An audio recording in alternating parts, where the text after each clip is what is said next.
Despite diversity, how do we coexist? Let's explore.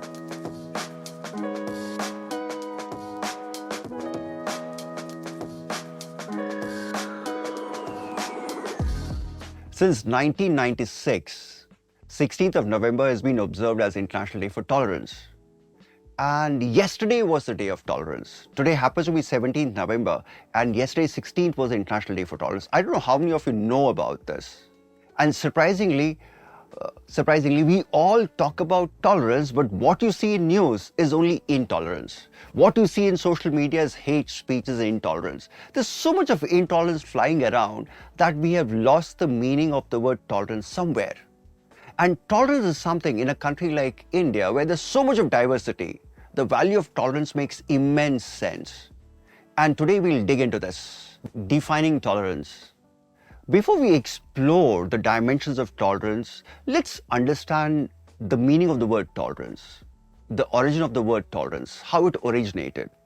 The word tolerance comes from a Latin word, tolerare, which means to put up with, to endure. And a lot of philosophers picked up the meaning of the word tolerance literally from this Latin. That's why sometimes philosophers say, we endure others. I may not like you, but I endure you. I may not like your behavior, but I put up with it. That's how it has been used. And the purpose of tolerance in the early days was more about social harmony. I don't like your festivals. I don't like your practices, but I put up with it in the name of social harmony. Now, this connotation was a little negative. And later with time, we started looking at tolerance from a positive perspective. Now let's move to the positive side of the word tolerance. And when I talk about positive side of tolerance, if you look at United Nations, UNESCO, it talks about respecting diversity. It talks about accepting diversity. You know something, we live in a diverse world. We have to learn to respect others' customs, others' practices, others' festivals, others' culture. Now that is what is the positive meaning of the word tolerance. And this is what Gandhi also implies. Mahatma Gandhi also spoke about this. And to quote Mahatma Gandhi, each is right from his own point of view, but it's not impossible that everyone is wrong. Hence the need for tolerance. By cultivating in ourselves tolerance of other views, we acquire a truer understanding of our own. That's a very positive interpretation of the word tolerance. Evolution of the concept of tolerance. The concept of tolerance evolved somewhere in the 16th and 17th centuries. Now, these were the times of religious wars. And the concept of tolerance evolved during this time. Why? Because what was expected of the majority communities were to have something called tolerant behavior towards the minorities. That's how it all started. And this was, the whole concept of tolerance was given a proper shape sometime later by John Locke. John Locke very famously wrote this pamphlet called A Letter Concerning Toleration, where he spoke about respecting the others, where he spoke about coexistence, where he spoke about harmony, where he spoke about accepting others' practices. So that's how it started taking shape. Following John Locke, Voltaire also spoke about tolerance as a panacea for humanity. Moving forward, let's come to the 20th century. And in 20th century, John Rawls, the famous political philosopher, in his book Theory of Justice, speaks of tolerance, where he mentions tolerance as equal respect for all beliefs. And he in fact likens tolerance with duty of civility. That's John Rawls for you. Now, if you see over a period of years, right from 16th centuries onwards, the concept of tolerance has evolved. It has acquired new meanings all the while, different conceptions. Over the period of years, the word tolerance or the concept of tolerance has acquired different meanings, and we'll explore this. The first one happens to be permission, second one happens to be neutrality, third one happens to be respect for persons.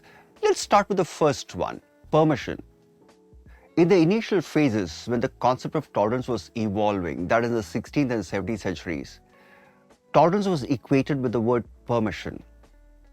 In fact, during those days, the concept of tolerance was considered as permission to practice faith. There was a very important historical event that happened in those days. That was in 1598, and the event was Edict of Nantes. And post this edict, people with minority faiths were given permission to practice that faith privately. So the word permission came into use. So tolerance was equated with permission to practice your faith in private, provided your faith did not disturb others. Your practices did not disturb others. So at this phase, tolerance was more of an uneasy truce, an uneasy peace between the majority and the minority. Neutrality. Besides permission, the concept of tolerance acquired another meaning, and that was neutrality. And when I say neutrality, it implies that the state will be neutral in matters of faith. That is, the state will be neutral in matters of religion. In other words, state will not promote or prohibit any religion or any belief system. Now that's what is called neutrality is all about. If you look at permission, it was an uneasy peace between majority and minority. Neutrality is more about the state, where the state is absolutely neutral. It will not promote or prohibit. So that's the second meaning of the word tolerance. And this is something later in political language, it was called secular. And when I say secular, it means this: only state is neutral, respect for others. Now, besides permission and neutrality, there's a third meaning of the word tolerance, that is respecting others. If you look at permission, that was a kind of an uneasy truce between the majority and the minority. If you look at neutrality, it was about state being neutral towards matters of faith. But when you look at respect for others, this means tolerance is all about respecting others. Others' faith, others' ideas, others' actions. And this whole concept of respect for others is derived from Kantian idea of human dignity. And where Kant spoke about respecting the other person because they are humans.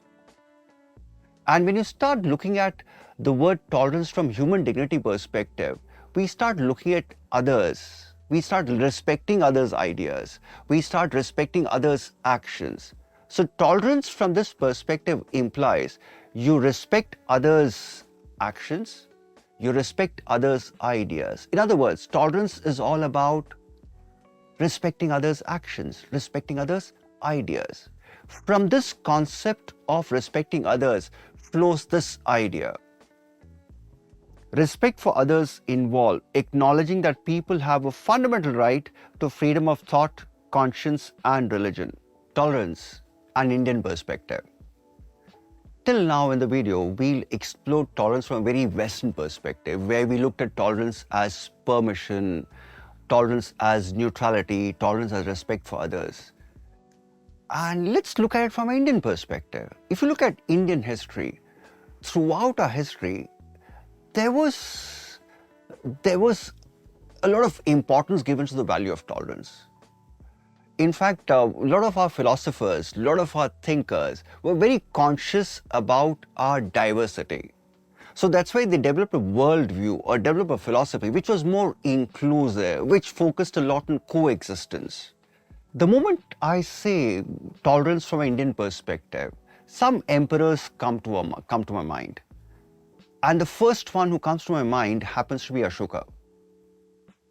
And Ashoka was very popular for his edicts, and Ashoka was very popular for this phrase called he replacing Bheri Ghosha with Dhamma Ghosha, that is sound of war drums with sound of Dhamma.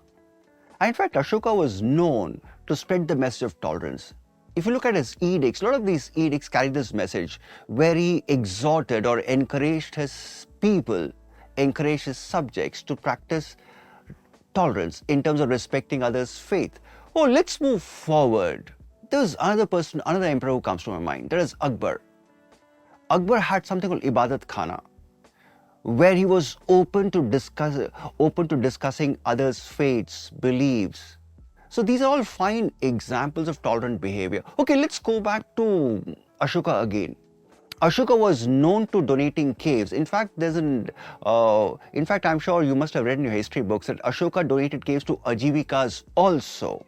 Besides the emperors, if you look into Indian philosophical history and legal history, you had these lawgivers like Yajnavalkya and political philosophers like Kautilya. They also have somewhere down the line, somewhere in the works, spoke about tolerance. Now, what is interesting is, most of these lawgivers and political philosophers emphasize on this very important aspect of statecraft, that is war. Now, what is interesting here is, in a war, there will be a winner and there will be a loser. The winning king was expected to be tolerant towards the losing king. In fact, what was interesting was all these lawgivers emphasized on the winning king winning the hearts of the people. Not dominating, hearts of the people. And further, all these lawgivers emphasized a very important aspect. The aspect is the winning king must respect the faith and the customs and practices of the losing king and their country and their subjects.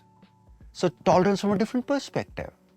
This is unlike West, where the winner was expected to be ruthless, dominating figure over the losing king. But here it was a little different.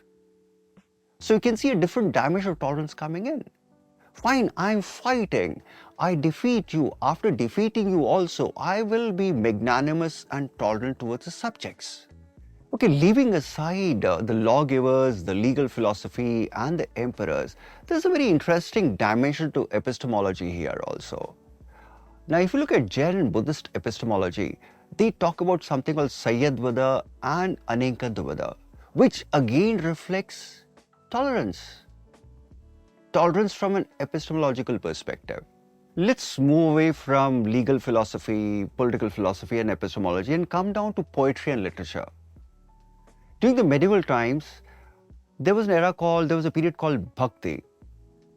And one of the big Bhakti poets happens to be Kabir Das.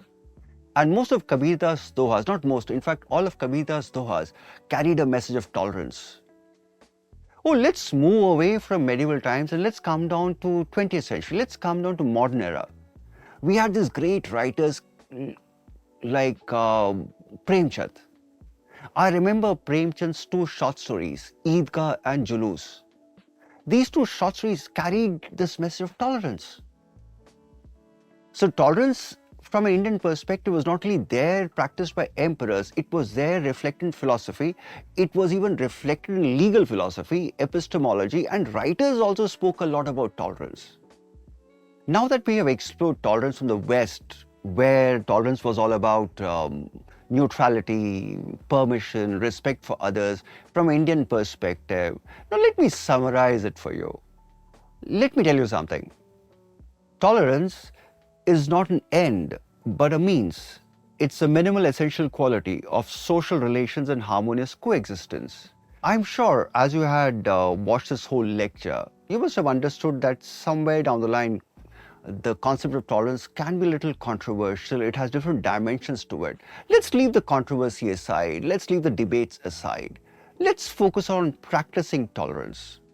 Oh, I know tolerance as a concept is difficult to grasp, but practicing is not difficult. And let me make this one thing very clear. We all have to learn to practice tolerance if we have to coexist together. And if we have to live together peacefully. On this positive note, let me come to the question. This was a question UPSC had in the year 2018, and the question was somewhat like this. Anger and intolerance are the enemies of correct understanding. Oh, it's a good quote, in fact. Anger and intolerance that harms our understanding, are enemies of understanding. And I'm sure after listening to this lecture, you should be able to frame a decent answer for this. So on this note, let me say bye and happy learning.